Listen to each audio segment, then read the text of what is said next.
Dan mengapa hari ini sebuah negara bernama Malaysia ada dua harga berbeza, Semenanjung Malaysia dan juga Sabah Sarawak?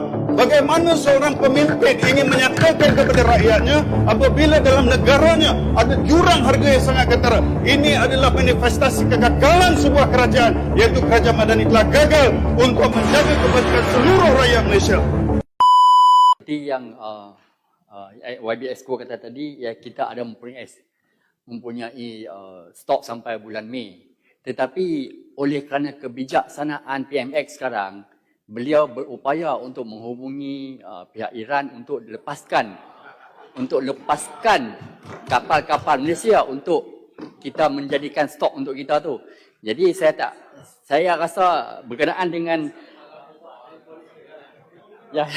okey, lagi satu berkenaan dengan apa yang dirancang oleh Jepun macam yang seperti yang Berhormat Bakarang kata tadi, itu memang tepatlah mereka boleh buat. Tetapi apa yang saya nak tanya sekarang, masa 33 bulan dulu adakah kita merancang benda ini untuk dijadikan stok? Jadi ini yang soalan yang perlu kita nak tahu juga. Terima kasih.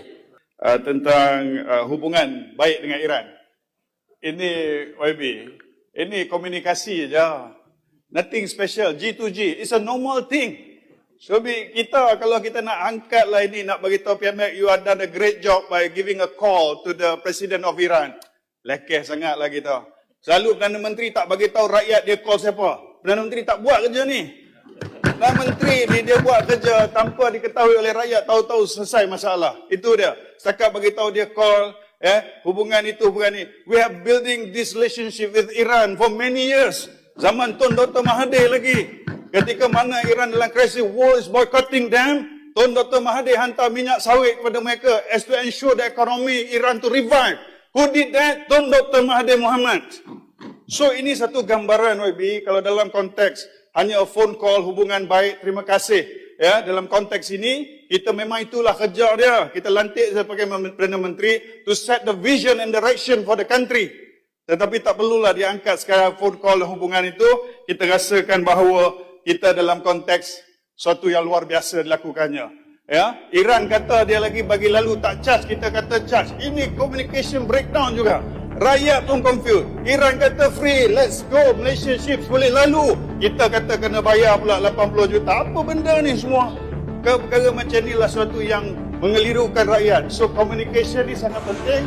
Strategic communication YB need to be addressed by the government. Insurans Kalau kita ambil contoh lagi yang kedua YB, ya. Kita ambil contoh YB kata, apa jadi 33 bulan ketika mana kita merintah? Masa tu COVID, YB nasib baik survive hari ni ada dalam Dewan ni.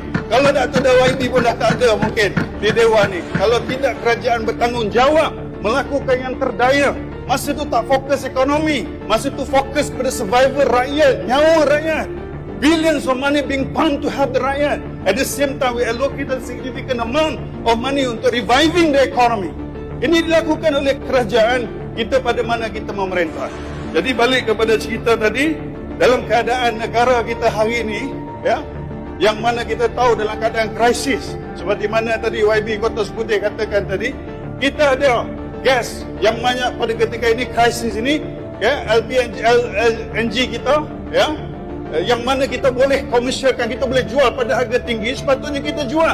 Kenapa kerajaan senyapkan jualan gas ini ke pasaran dunia yang menjana berbilion-bilion ringgit? Kenapa tidak ditransfer kembali untuk subsidize minyak kita di negara kita? Soalan kepada kerajaan persekutuan hari ini. Ini kita lakukan dalam konteks yang sepatutnya harga lebih rendah daripada apa yang harga ada di hari ini.